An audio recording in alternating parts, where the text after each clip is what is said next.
Gretchen DeBacker, Matt Killam, and Kevin Mullen. Welcome into the 419, powered by WGTE and presented by Witro Wealth Management. I'm Kevin Mullen. Gretchen DeBacker. Matt Killam. It is the final day of season 1 of the 419, powered by WGTE. And it's in honor of our country's 250th birthday. That we are stepping aside. That's right. Yeah. I think it's only appropriate and the most patriotic thing that we could do. I hope we have time to make it to the fair.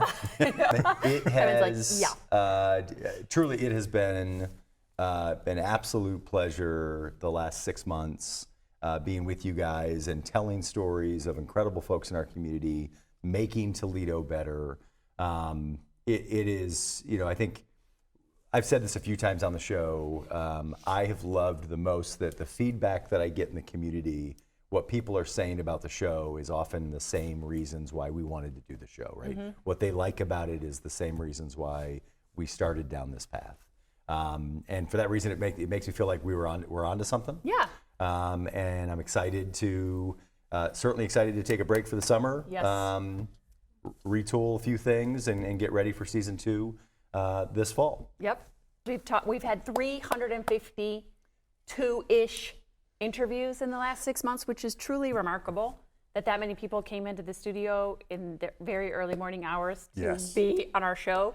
We've been together for 130 hours, which is insane. Yeah, everybody has said, how are you going to do this every day, right? And how are you going to, you're going to run out of people.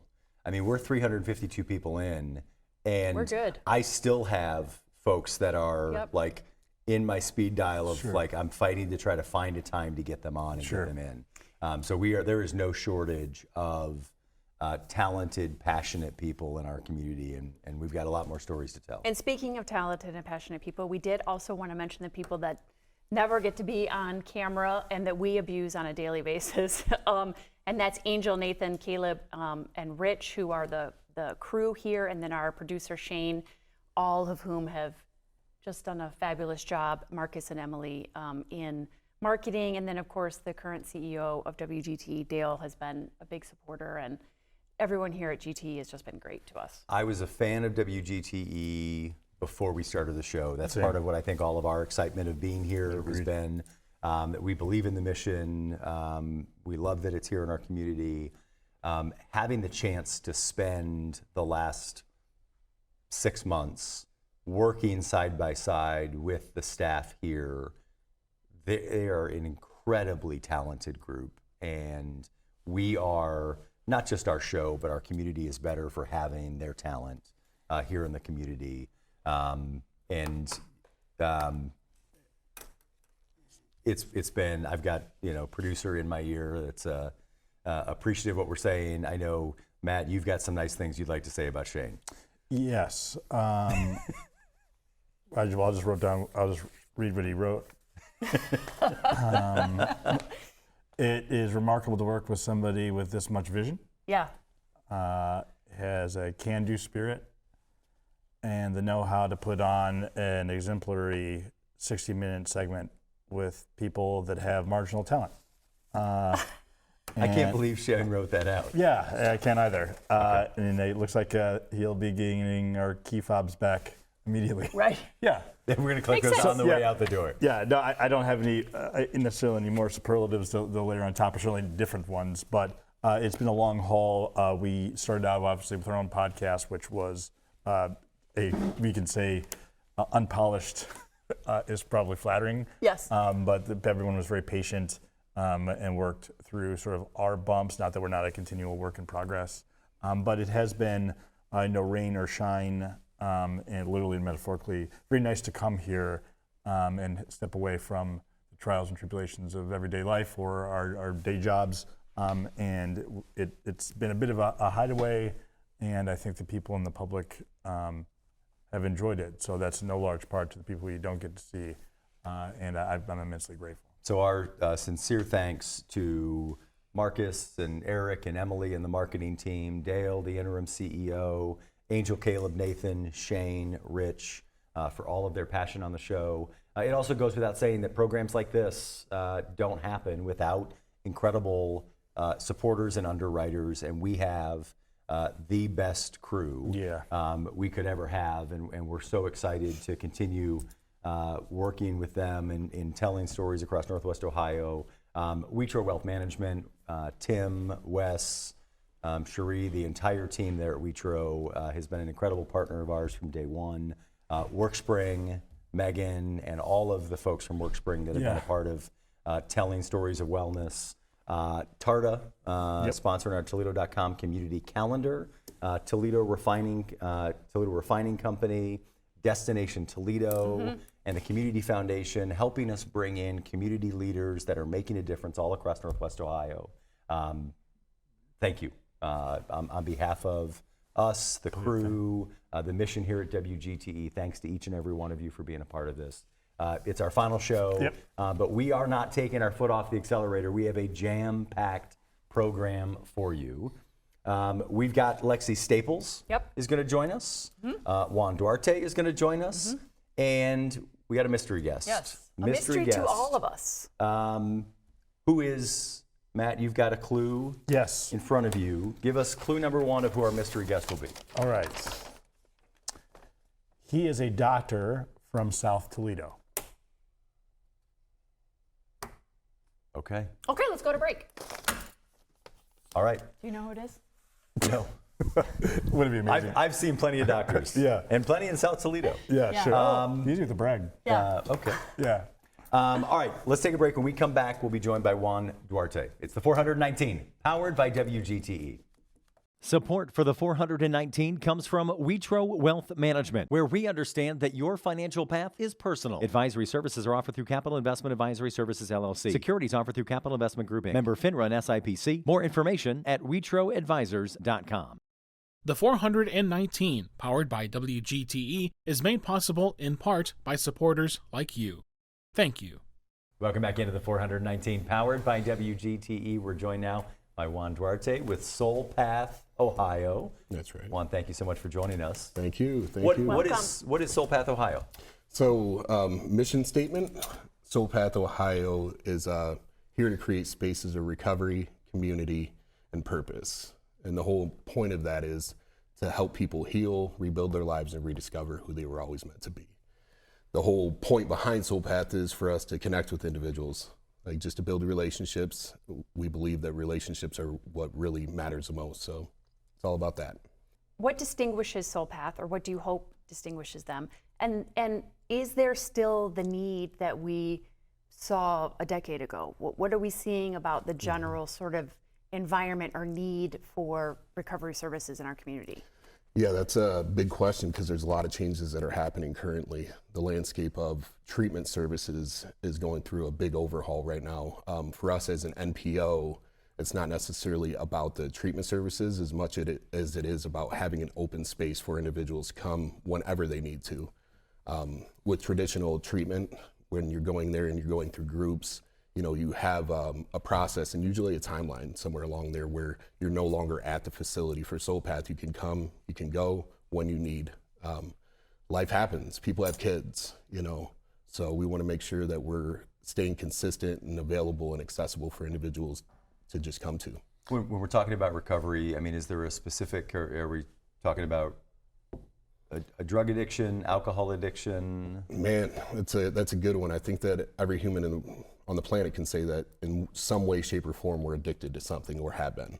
So it initially started with drugs and alcohol, but the truth is I feel like a lot of people are lacking connection and community everywhere. I feel like the source of a lot of maladjustments that we go through are from just not being connected and experiencing healthy human connection. So you have that. You could have that lack of connection at any point in your life, but it seems to be particularly an acute problem if you're trying to be sober, because so many people relate going out, even just to dinner, with having a drink or, you know, something along those lines, or being in environments where those things are readily available. And I believe that most people in recovery can't be in those spaces. And so is that part of what your organization does, is to sort of to provide opportunities where it's a safe space? Oh yeah. Yeah. So what kinds of things do you guys do and why? So that is absolutely the whole point. You know, we're really looking to create spaces. where people can rebuild their lives and rediscover who they are. Authenticity is huge for us. Some of the things that we offer is the Lion's Den, which is a men's development group, and Rooted, which is a women's development group. And then we have Affinity, which is a co-ed group for men and women. And then we have a closed cohort that's called Life on the Rise. And Life on the Rise is a 3-month. Once you sign up, it's those people, and it's an intensive to go through a lot of things, the barriers that prevent people from healing or figuring out who they really are, the mask that we put on. Those are a few of the spaces that we have, but we also have the Friday Night Fire, which is recovery. I say recovery, a lot of people from addiction, substance use show up there, but that's not it. We typically have around 150 people every Friday that gather. And what is that? They gather to do what? So it's like a support group meeting. We typically generate a topic. Usually I'll do it on the fly, and if it's 30 seconds before, I'm like, hey, you ready to moderate this meeting? Yeah. And they're like, no, and I'm like, well, that's good for how you you're gonna because do it that's what we're anyway. doing, right? Getting uncomfortable and just learning how to be. And the community is so good that they just accept people. So it's really about uplifting people and just encouraging people to get uncomfortable or get comfortable with being uncomfortable. And it's literally at a bonfire, right? Yeah, we have a big fire at Garden Community Church. They've been so good to us. Yeah. People rarely pick this as a calling just at random. So my guess is that you either have a relationship to this journey yourself or a loved one does. If you don't mind sharing a little bit of your story that brought you to this. Yeah, so it's both. My uncles were both alcoholics and drug addicts. Many other people in my family were alcoholics, and I myself, from the age of 18 to 32 years old, was addicted to drugs and alcohol. I'm 42 now, so just celebrated 10 years in February. Congratulations. Yeah, Thank you guys. Thanks. It's been a beautiful process. And you're right, I'm thankful that it happened. This is who I was born to be. I love human beings. I love helping people find out who they are and just live full. And I'm not sure if I didn't experience that kind of destitution and that kind of desperation, if I would have had the same kind of compassion or empathy I do now. I know you from working together before, but you are uniquely qualified with your enthusiasm and your support for individuals going through this process to nurture them and to, sort of get them going in the right direction. But can you tell our audience a little bit about what some of those things, even if they don't have criminal involvement, criminal cases, criminal justice system involved in their addiction, when they decide to be sober, there's so much they have to rebuild. What are some of those things that have to be done after being in an addiction space? It really is an overhaul of your whole life, typically. Not everybody's that way, but most people have to rebuild all of their circumstantial health. I mean, their driver's license, getting a new birth certificate, Social Security, all those basic things, figuring out how to pay bills, how to get their kids back. They lose custody of their kids. I did. Really, it's everything there, but I think the most important thing is figuring out who we are again. That's really where it starts, is accepting, loving, and stepping into who I am and building a life around that. I'm in recovery myself. It is one thing to get sober or whatever the way of describing it is, but it's another thing to decide to do that and also help others. There is a part of a traditional 12-step program that certainly includes that, but you don't have to carry the torch as you have decided to do. So was there an aha moment, or you described it just moments ago as sort of finding yourself? Was there an epiphany that, my vocation, my calling is to make sure that I am spreading this to others or helping others?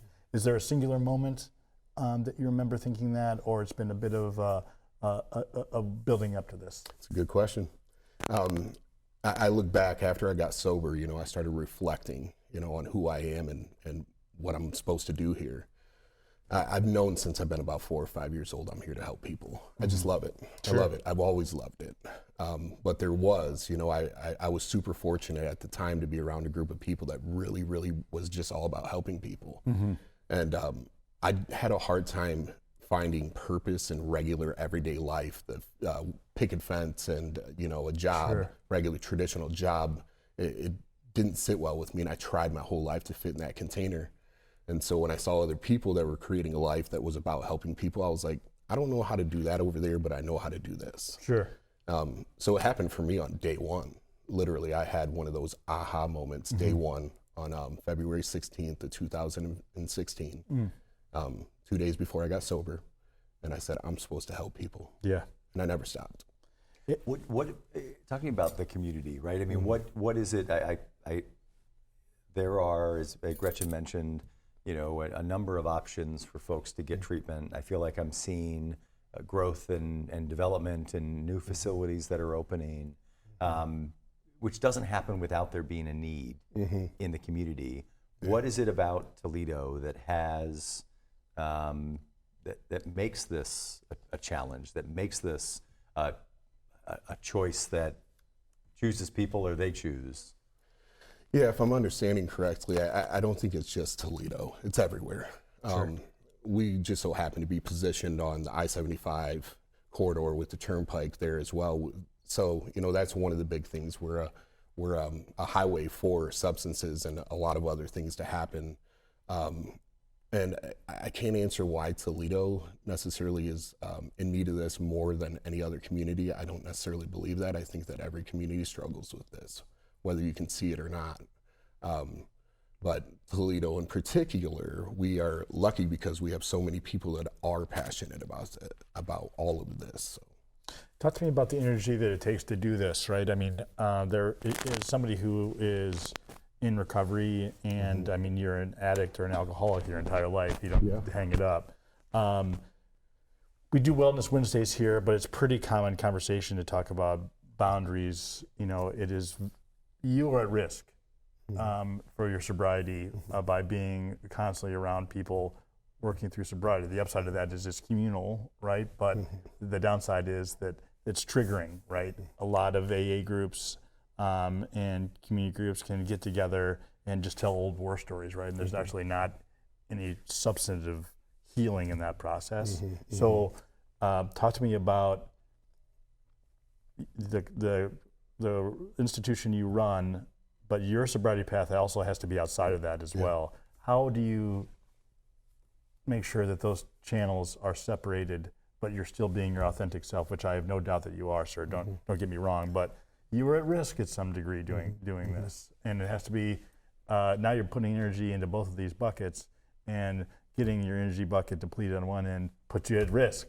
So talk to me a bit about the safeguards that you've had to think through to put yourself in a prime position, not only to help others, but to put your oxygen mask on as well. Yeah, I love that, man. I'm a delusional optimist. Sure. I am delusionally optimistic, truly. And I also have put everything I have into faith. Yeah. My spiritual health, right? Sure. And, so my relationship to my higher power, to God. Yeah. I really concede to that. Yeah. So I don't feel like I'm at risk because I feel protected all the time. Yeah, I love it. That's not what I believe, it's what I know. Sure. And I also, was raised up in a 12-step program that says that I can recover. Yep. I can become recovered. I'm not fighting drugs or alcohol right now, because I give myself to this on a daily basis. I have a daily reprieve, 24 hours at a time. Good for you. And that's what I do. Yeah. You know what I mean? And I show up around people just authentic. I'm not here trying to save anybody. I'm just here trying to build relationships. Yeah. There's so much conversation around marijuana, the use of marijuana in the state, that it's a legal substance. Alcohol is also a legal substance. But many people have the belief that marijuana is not harmful, it's not addictive, it's no problem to use it. What is your personal opinion on that, which I truly don't know the answer to? And what are you seeing in terms of that when it comes to being in the recovery world? Yeah. I believe there's medicine in everything.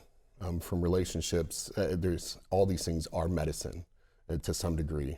Whether they're helping people, more people, or hurting more people is up for debate. Sure. I have an allergy. That's what I can tell you is my experience. I have an allergy to narcotics and substances. And I believe that there's a lot of other people just like me. And it's a slippery slope for individuals that have the same thing that I have. Sure. Once I start, I can't stop. I know that. And that's what we find out. A lot of people say they keep messing Same. around and finding out, right? Yeah, that's right. And so it's not something that I personally feel like is going to benefit the greater community of people in recovery. I think it's dangerous. Talk to me about family. Inevitably, you had folks in your life that wanted your sobriety for many years more than you did. What are, if folks are watching this and there's somebody in their life that they love and care about, that they want to help nudge toward this path, what's the right way to do that? Man, yes, families oftentimes want it more than we want it ourselves. Yes. Yeah. Right. Or they see things you don't see. Yeah, absolutely, and they experience a pain that we're numbing, For families, I really believe that the best thing that you can do is put your loved one in the position to be around other people in recovery, to set up boundaries and to let them find the people that are going to help them, which are other people that understand what they're going through. And I think that family members should find other family members that are experiencing it too, to establish boundaries and right thinking. We become very delusional, as people in recovery and family members, it hurts to say, hey, I'm not going to take my kid back in. And I've been doing it for 10 years while they're stealing from me. That's my story. Sure. So I think that the best thing that a family member can do is find another family member potentially, or somebody in recovery, to try to help them in their That's loved kind one. of the whole tough love thing that you're talking about. Yeah. I mean, if someone that's in the throes of addiction has a soft place to land, they're going to keep landing there. Yeah. Right? And so a family member being able to put an end to that potentially could help push them in the right direction. Well, then what you talked about with delusional optimism, right? I mean, that is, both a wonderful gift in the space you're in now, but I imagine would also be challenging in the throes of addiction, that you're saying, hey, I'm going to be okay, right? Yeah. Like, no, everything will be fine. This is going to work out for me. If people want more information on Soul Path Ohio, where can they find it? So our website is soulpathcommunity.org. Our socials on Facebook is Soul Path Community. They can look us up there. That's the best way to find us. Instagram's the same thing, Soul Path Community. And you can find us there is the best way. Juan, congratulations on your sobriety. Thank you for sharing Thank your you for story being here. and doing this work, and Absolutely. best of luck to you. Thank you, guys. All right, we're gonna take a break. When we come back, we'll be joined with Lexi-Staples, but first it's time for another clue as to who our third segment special guest is going to be. Matt, what do we got? So he's a doctor from South Toledo. Yep. He is a 20 under 40 Toledo leadership recipient. Well, Okay.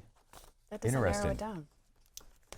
Well, That gets me no closer to an answer. Yeah. Okay. We'll see. All right, we're gonna take a break. We'll be right back on the 419. Introducing The Local Thread, a community news series uniting voices and storytellers from across the region. In partnership with La Prensa, the Toledo Free Press, the Sojourner's Truth, and Toledo Public Schools, The Local Thread brings you stories and conversations that connect our community. Hear it weeknights at 7 on FM 91 with early access on podcast platforms each morning. The Local Thread, only on WGTE. Welcome back into the 419, powered by WGTE. We're joined now by our good friend, Lexi Hayman-Staples. Lexi, welcome to the program. Thanks for being here. thanks for being here. Yeah. Yeah, good to Matt is to also see happy you all. that you're here. Matt, are you with us? All right, well, I'm gonna take off. Yeah. Yeah. Good seeing you. You were For the such a dear last friend. show. You're doing Look at my mug, you guys. Yeah, look at my mug. so good. Look at your mugs on my mug. Are you aware this is our last show? No, It's not just because you're ever. on it. of all No. time. Yeah, you're ruining the show. That's right. It was great until you got It's here. If the, Of Make- the, of the I do it. season. if the Make-A-Wish Foundation comes through, it will be our last. You've been incredibly busy already this summer. You've got so much going on. Sure. Let's start talk to me about let's talk Pride first, and then we'll get into Collingwood Arts Center. Sure. Nationally, Pride Month is June. Finally over. Finally Yeah. over. Finally. God, So what tired a of being prideful. big long month of rainbows. I know. Yeah. I'm gonna wear black for the Yeah. whole month of July now. I can only have so much refracted light. I know we had you on the podcast. Same. We had you on the podcast and talked about that Toledo celebrates Pride at a different time, Yeah. intentionally. Talk to me about that. So when Pride started in Toledo, which is 17 years ago this year, which is I crazy. bet. Yeah. So 2010, there was just nothing like Pride going on in the area. So we all drove to, Cleveland. We all went to Columbus as one of the biggest prides in the United States, if not the biggest pride. I don't know if there's anything bigger. They're like 300,000. They're like, Oh my gosh. Columbus Pride is like huge. But yeah, everybody goes to Chicago. Everybody went everywhere, and we didn't have anything substantial, anything around here. And we have so many popping up. Fremont Pride just happened last weekend. Sandusky, it looks like, has a pride now. Everyone's doing these prides, which I think is really, really awesome. Lexi, But which month is more gay, June or August? for me, Just in general. June is more gay. Well, August is my birthday, so I would prefer you to. Well, August in Toledo is Thank more you. gay. Yes, yes, So you're in the right city to be. Yeah. But I'm gonna stop that the sentence reason right you there. decided to put the Pride event in Toledo in August is because you were initially traveling to these other cities to try to figure out how to get it done, right? Well, we just wanted density of people. Right. Yeah. And most LGBT folk left Toledo to go celebrate the other Pride places, right. before we had ours. So the first year we did it at, it was called the Toledo Event Center, I think at the time, but it was Erie Street Market indoors. We did it inside because I was like, man, if the first year gets rained out. So we had a planning committee with a bunch of my friends and my lovely wife and some people from Equality Toledo, and we put it together and we're like, we're gonna do it inside so that we Rain or can't get shine. rained out. Yeah. Like let's go. And we thought we'd have 1,000 people. We had 2,500. Wow. So the need was clearly there, and To see where it's come yeah, over the we were like last 5,000 the next year, and That's amazing. we just ran some numbers. We think we were over 30 last year for the weekend is how we kind of. Sure. But if you look at, if anyone looks at the parade, pictures of the parade, you're like, There's so many people. how are these people still coming? Yeah. Like So it let's give sort the- of never let's ends. It's wonderful. Give the highlights, the dates, times, and big things. So August, obviously, Uh-huh. and that is going to be. I want to say the Friday is 14, but it's the Friday, Saturday of that weekend. Friday will be our kickoff party. Usually starts around 5 p.m. We'll get there a little bit early because that's our 5K, and I think we're going to use the new Riverwalk to make that happen.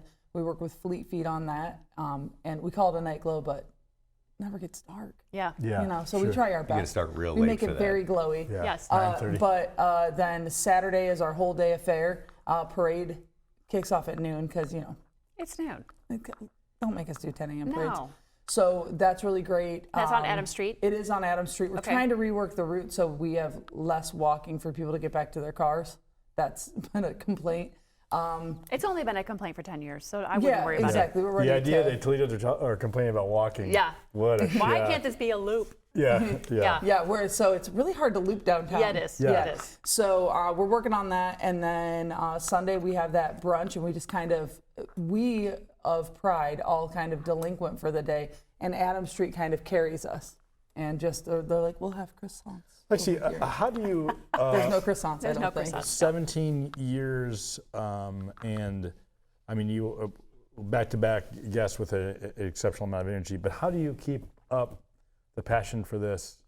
I mean, some of that is just wired into you molecularly, I understand that, but it is taxing, and you're having to make a loop parade route so people can walk less and things like that. I mean, you have a good spirit, but that does, it's got to be kind of a drag, but yet you're never like that. So And not overly dissimilar to one of the questions you had asked Juan. I mean, the reality is the reason why Pride festivals exist is because you're literally paving space for the LGBTQ plus community in our community. Sure. You could be doing that for yourself and not paving a way for everybody Yeah, else. but it wasn't great done point. for me. And so I think for me, I went to high school in Bedford. I grew up in Toledo. I mean, as a young kid, I was in Toledo. We moved to Bedford, and that space didn't feel as welcoming as Toledo. So when I was able to come home, as it feels, it was really great. But it's like there still didn't feel like there was a safe place for like queer people, queer youth, and I mean, probably like the thing that's most impactful. And I don't know these kids, and they didn't know me, but just I'm using myself as a human barricade up at Summit, trying to get people to not go down an area I don't want them to go. Right. And these two kids, a probably 16, 17-year-old, just walked by, a couple of boys holding hands, and it's like, Yeah. that's why, you Yes. know, like that's why, so Yeah. that so that you can feel, so that people can feel comfortable and not feel like this is an individual experience, you know, like That's a I'm beautiful story. married, dude, I have kids. Right, exactly. Me in high school, I wouldn't, Never. it couldn't even conceive of it. How does it translate, like into like We don't every have a other different day, language. every day other than the parade? When you see neighbors out there, when you see someone from work that like shows up, and you're like, oh, like how does it make people in the community feel to have Sure, allyship or to see just the support? I think the sheer amount of people that want to come celebrate just the community is awesome, and I think it's kind of, I mean, it's not dissimilar to the sobriety community. We all know somebody Yeah. who is connected to LGBTQ. And if you don't, what are Right. you doing with your life? Right, and Right? and I mean, well, 15 come years on. ago, people would say, well, I don't really like gay people, but you know, I like you or whatever. Like people did feel like back in the day that they hadn't met anybody, and so Like you're one of the good ones. yeah, exactly, and I am. Do you feel, but- well, yeah, your words. Let me ask you, though, do you feel the amount of pressure to make sure that you aren't the poster person for this community? 100%. I bet. You are a human being, right, despite all evidence to the contrary. Yeah. But, and, people. Testing has been done. People come.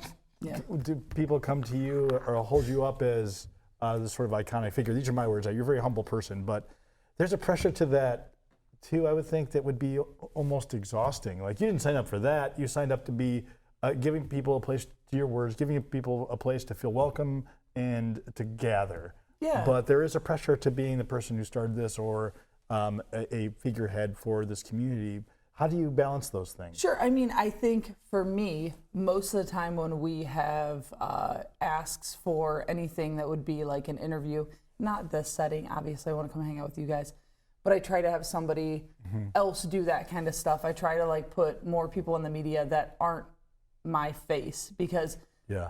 the fact of the matter is some people aren't going to listen to what I have to say just because of how I look.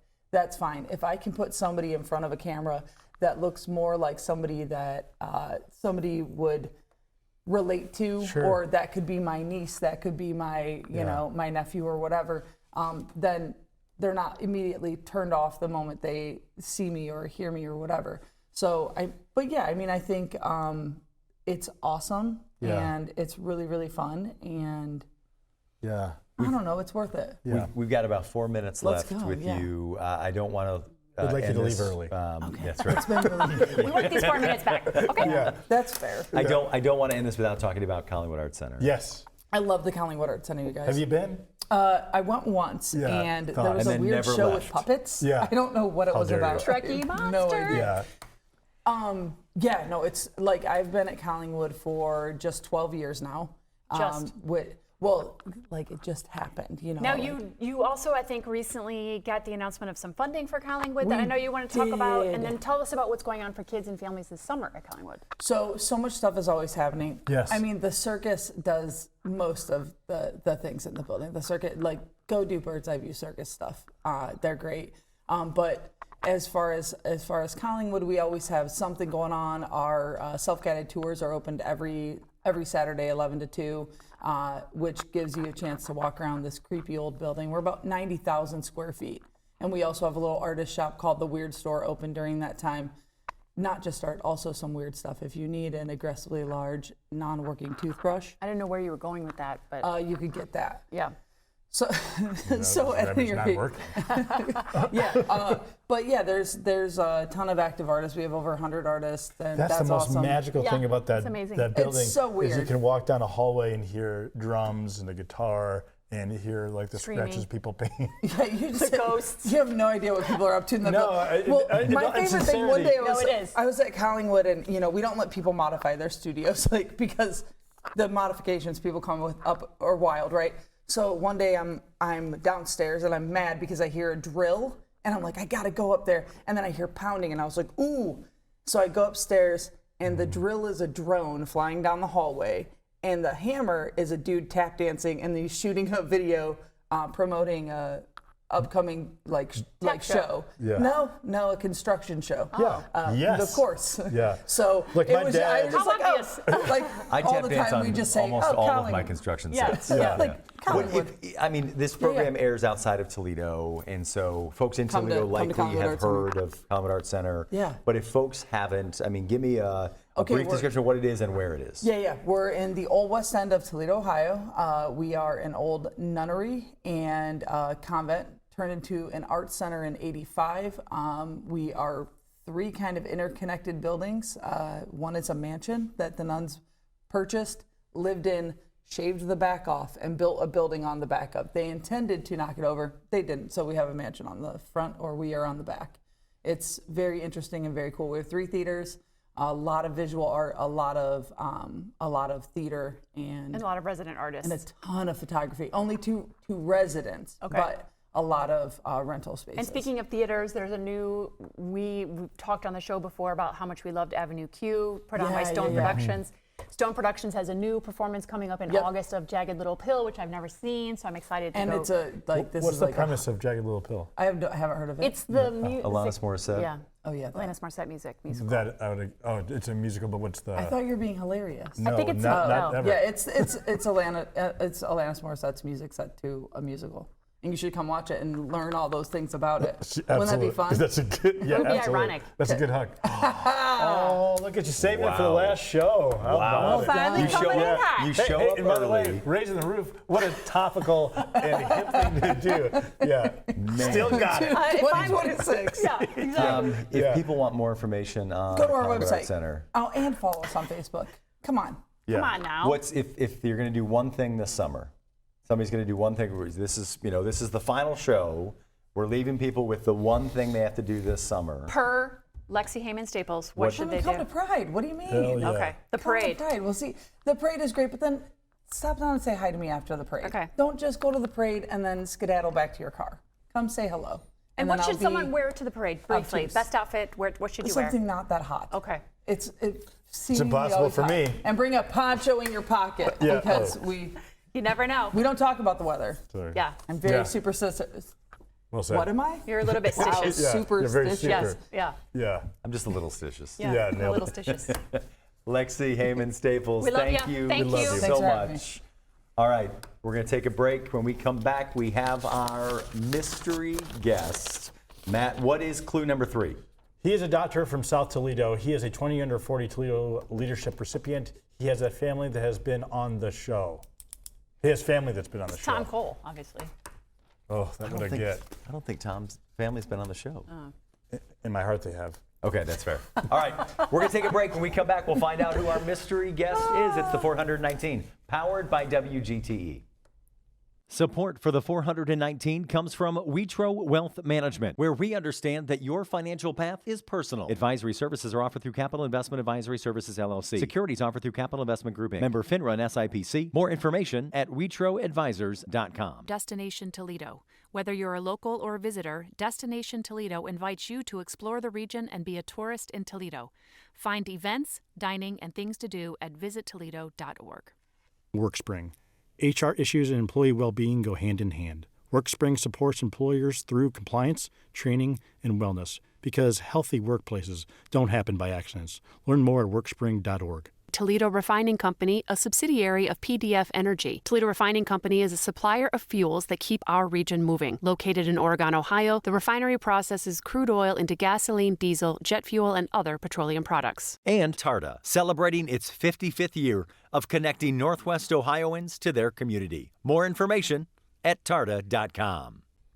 Welcome back into the 419, powered by WGTE. We've been talking about it all show. We've got a mystery guest that's joining us. Matt, remind us of what the clues are. Yes. All right. He is a doctor from South Toledo. He is a 20 under 40 Toledo leadership recipient. He has family that has been on the show, which I think is probably the best clue. It's only from 350 people. We had a 1 out of 352 chance to But get he's this also right. to my right. Oh, okay, that's right. Please welcome the new President and CEO of WGTE, Dr. Adam Fineske. Welcome. Glad to be here. Thank you. Congratulations. Yes, Thank you. congratulations. Super honored, excited, and just ready for a new challenge, and just glad to be here. Thanks for having me. So you're a Bowser graduate? I'm a Bowser I was gonna graduate. say, so you're really just back to... I'm back home. Back to your roots. I literally grew up across the street, down the street. How will you use your education and training as it relates to children to dealing with the crew Shame. here at WGTE? yeah, believe me, I've got some strategies up I my bet sleeve you for do. you guys. I Right? imagine. We'll be Lots of years instituting recess Yeah, I was and gonna say. detention. And Snack time. Time in a Snack corner. Yes, yes. Yes. That's right. Agreed. All right, so folks will Yeah. know you, Adam, from you got an incredibly successful career in education with Sylvania Schools, most recently as the superintendent at Ottawa Hills. Talk to me about why public media. Yeah, so I have this would have been my 27th year in public education, so a Wow. long time. You're kidding me. Congratulations on that, my yeah, God. Thanks, Yeah, long no time. kidding. Yeah. Started as a third grade teacher in Sylvania, and then kind of worked my way up the ladder as an assistant principal, curriculum director, assistant superintendent in Sylvania. 19 years in Sylvania Schools, an amazing place.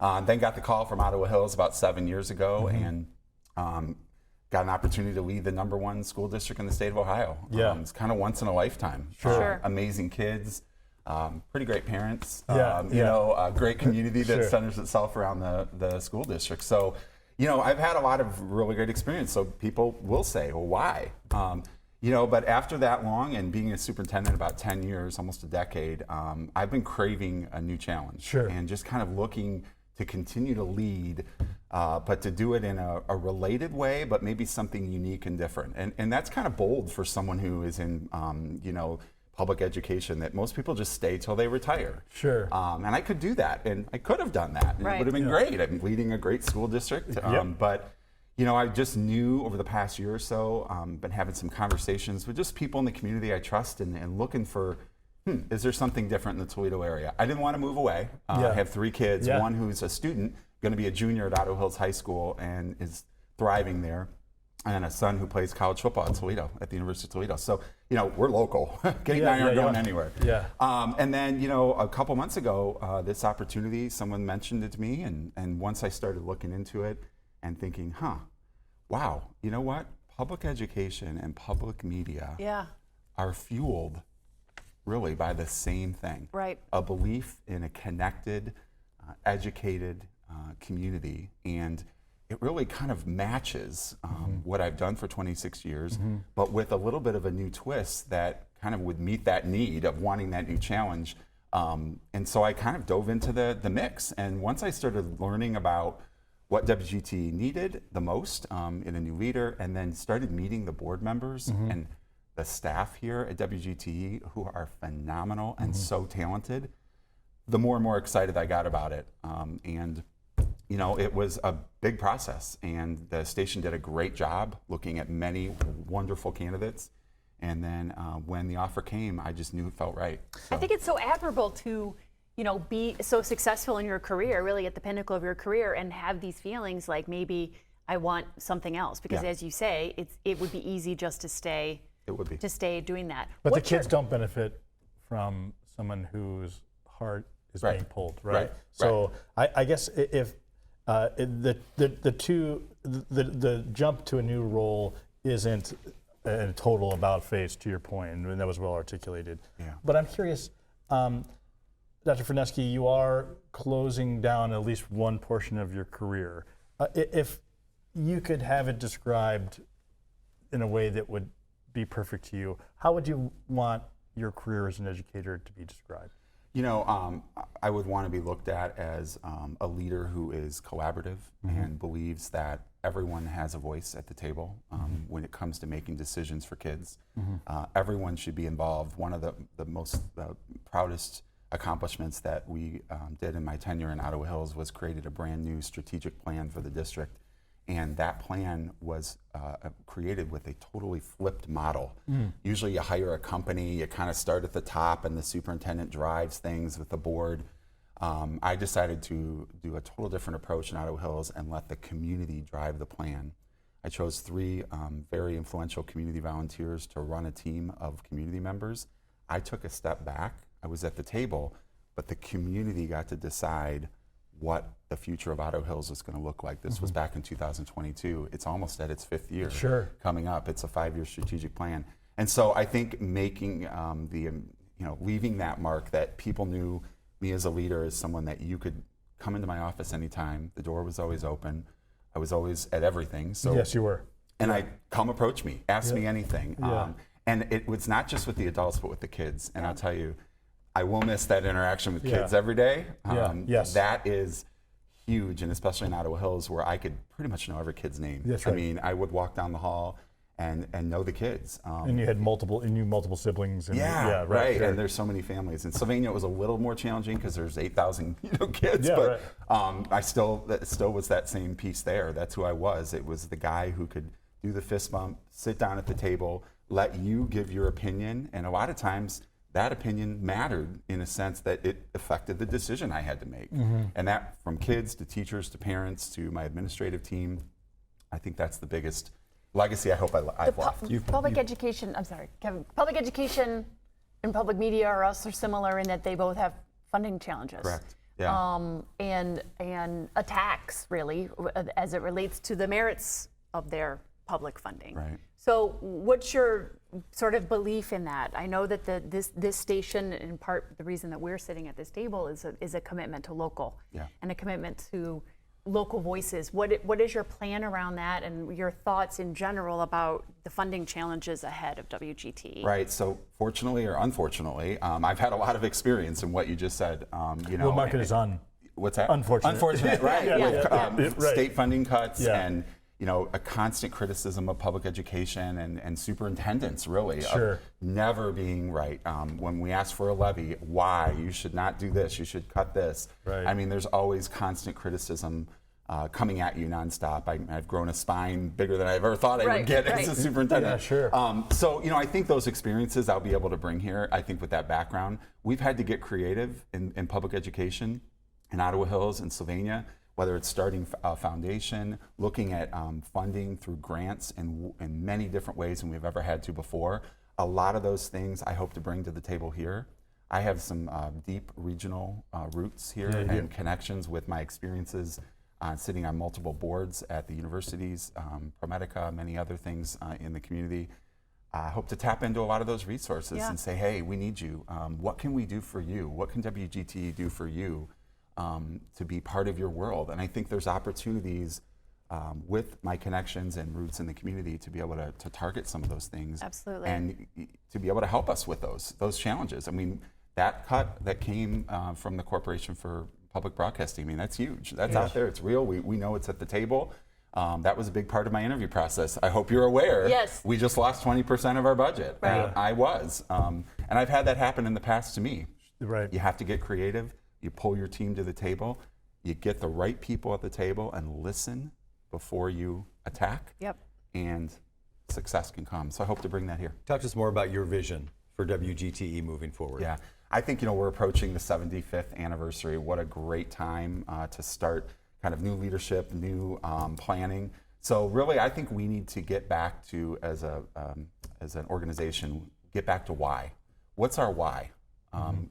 I think everybody kind of has whys here and thinks what they do is great, but can we get back to maybe a consensus why as we head into that 75th year? What a great opportunity to bring the team together, bring the community in, bring sponsors, partners in, and help us define the new why of WGTE. So I think you'll see that'll be a big part of our first 3 months.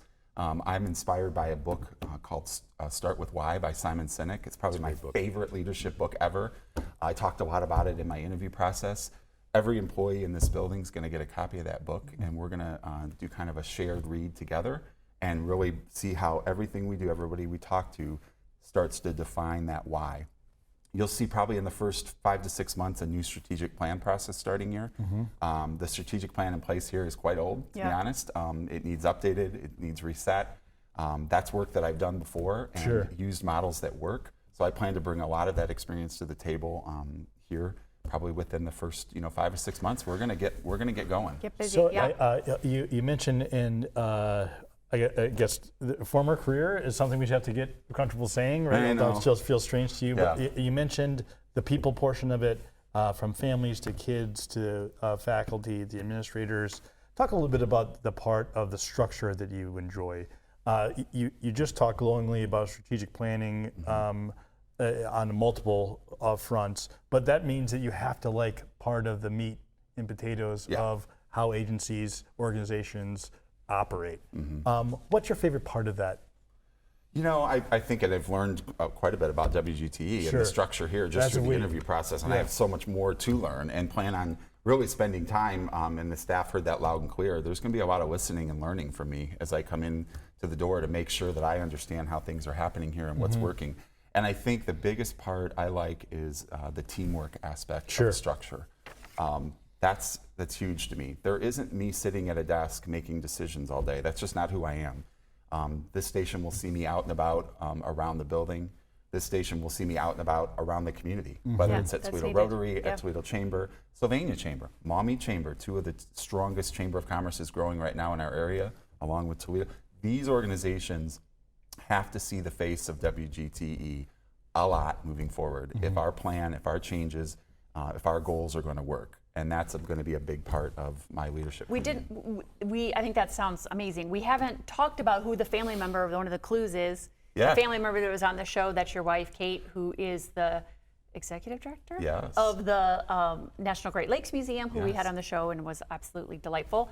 Tell us a little bit more about your family. Your two kids are local. You have a high schooler and a college kid. So what kind of things do you guys like to do? Do you have extended family in the area? It's three. Yeah. Okay. I just talked about two. But okay. So Kate and I met back in college. We were introduced by a mutual friend, and we've been together at the University of Toledo. That was back in the 90s, and we got married in 2000. It's actually our 26th wedding anniversary today, of all days. So that's why we did the show. Yeah, right. Come on out, Kate. As I'm pulling out the driveway, waving to her. Exactly. She's out walking the dog. Right. She's giving you the bird. Right. That's how you know it's working. So we have decided when we got married to stay in Toledo. I got hired in Sylvania as a teacher. She was working at Hart Associates then as a graphic designer. And then once we started having children, she stayed home, and we really worked hard to make things work. I delivered newspapers in the early morning when the Blade was delivered every day as a teacher. I would get up at 4:30 in the morning and deliver papers, and that was our spending money. We lived on my teaching income. And then we just, obviously we just fell in love with this area. I've always been in love with it. I've been here my whole life. Kate wasn't from here, but just immediately we fell in love with the community, all the things that you can do with kids. And we knew we wanted to raise our kids in Sylvania, in the Toledo area. So we have three kids. My oldest, Elizabeth, is 23, and she graduated from UT last year. She is now working in Indianapolis at USA Track and Field, the world headquarters, as a lead content specialist. So she plans the USA Track and Field meets all over the country and gets to travel and set up the meets, run the logistics. They're all gearing up for the 2028 Olympics, which she'll be part of. So she is so excited and has a great job, lives in downtown Indy, loves it. My second kid, Andrew, is at the University of Toledo, business major, going to be a junior. He's also on the University of Toledo football team. What position? Safety. All right. Special teams, and he's just loving it. What a great program. What a great place for him. Mike Jacobs is unbelievable. He's been on the show. Hills family now. They moved to the village. What a great guy. It's been a great change. Candle was awesome, but Jacobs coming, everybody was nervous, but it's been a good fit. And then I got my little guy, who's not really that little. He's going to be a junior at Ottawa Hills. He's going to be the quarterback on the football team this year, and is very involved in the theater programs there. And now that you're not superintendent, he has free reign to do whatever he wants. Kind of excited about that. It's weird. When I told him, I was like, "Are you okay with it?" He's like, "Yeah, Dad, I think I'm okay with it." Let's get your stuff out of there right now. Can I get you out? So all right, we have a few minutes. All right, I know you're running. Buckle up. It's now time for Gretchen's Wacky Quiz. The last one. The final one. I'm going to ask 4 rapid fire questions. Gretchen's asking you to describe Toledo in one word, and you and Matt will list the 9 best things in Toledo. That is the 4-1-9. What's your favorite quote about life? Be the change you want to see in others. Love it. What's the most interesting piece of trivia that you know? About me or? In general. Well, a trivia about me, I was a University of Toledo cheerleader. All right. I could see I like it. If you had to change your name, what would you change it to? First name? Just first name? Ethan. All right. I just always love that name. How about it? We were thinking about naming one of our kids that. We Ethan never did. Fineske is a good name. Ethan. I just Yeah. thought, oh, That's a good it's one. a great name. That's a great name. I'm going to text Kate. Time for another call. If you won the lottery, what's the first thing you'd buy? A pair of jet skis. I love water sports and love jet skiing. Kate, I keep telling Kate, we got to get jet skis. No, we're not buying jet skis. I really want jet skis. You should Get them and attach them to the Museum of the Great Lakes and just have them right there there. at the docks. That's That's right. what should tour. Yeah. Yeah, a pair of jet skis. Have it be Yeah. branded. What's the one word you would use to describe the city of Toledo or the region? Tenacious. Love it. Okay, great. All right, brother. You and me for now. All right, Let's here we do go. this. Let's do it. Fire away. All right, the 9 best things about Toledo. Yep. Or region. Yeah, the region. School systems in the area. Love it. They're just phenomenal. Yep. Agreed. Metro parks, man. Yeah, I thank gotta you. say that. I Yeah. mean, we spent a lot of time I in know, I see Wildwood. it walking. And, Contractually, yeah. love it. Downtown. I have to say, or get in trouble, the National Museum I was of going the to Great say, Lakes. yeah, I'm going to put that ahead of Metro I Parks mean, that on the place list. is the coolest place ever. It if you is. haven't been there. It is a great It's just place. great. I would say the library system. Yes. Our kids grew up going there, and just they still do and love it so much. The next would be the University of Toledo. Yep. Kate and I are grads. We've got a daughter grad, a son there. Who knows if the third will end up there? Yep. It's big. I would say the local restaurant scene. Yes. Do you have a favorite? You know, we're Mexican. Okay. Anywhere Mexican is great. All right. I'm going to I give you 2 for Fineske that. was Mexican. Yeah. Yeah. Well, Ethan would be. Okay. Yeah. But these are so many great places Yes, in town there to is. go. Yeah, 2 Where left. am I at? Oh, Yeah, is that 7? only 2 left. Okay, let's see. I would just say the neighborhoods. You know, just the neighborhoods that you can live in, whether you're in Old Orchard, Ottawa Hills, Sylvania, Perrysburg. There's so many great places to live here and raise a family and do it affordably. Yes, that's right. Adam, I can't think of what the last one might I know. be. Well, you know, Maybe. Kevin, you are right, because I will tell you, my favorite thing is WGT Public Media. Nice. It's got to be. It's gotta I mean, be. it's a pillar in the community. Yes, it It's is. been for almost 75 That's right. years. And now to see the things that are evolving here, including your show. I know today's the last show of your first season. Hopefully there'll be many more seasons to come. You guys are awesome. Dr. Adam Fineske, congratulations, new president and CEO of WGTE. Thank you. We're going to take a break. When we come back, we'll wrap up this final episode of season 1 of the 419, powered by WGTE. Every day when you're walking You down laughed the with street. us. You learned with us. Hi, neighbor. We made sure we're your together childhood again. was special. Memories that could only be provided by PBS. For generations, we've given you programs that made a difference. Programs that entertained, informed, and inspired. And today is no different. This is WGTE Public Media in Toledo. It's where you belong. Welcome back into the 419 as we wrap up our final episode of season 1. We've listed a bunch of names of folks that help make this thing possible. As we've talked about, public media is indeed public media. And so every single person watching, listening, participating in the show, liking something on social media, sharing a post, commenting on something, every single one of you is a part of making this show great and making our community better. Huge thanks to our sponsors, Retro Wealth Management, WorkSpring, Tarta, Toledo Refining Company, Destination Toledo, and the Toledo Community Foundation. If you missed any part of today's show, you can catch it 7 a.m. on YouTube, 3 p.m. on FM 91, or 6 p.m. on WGT Connects Channel 30.4. Of course, online 24/7, WGTE.org/the419.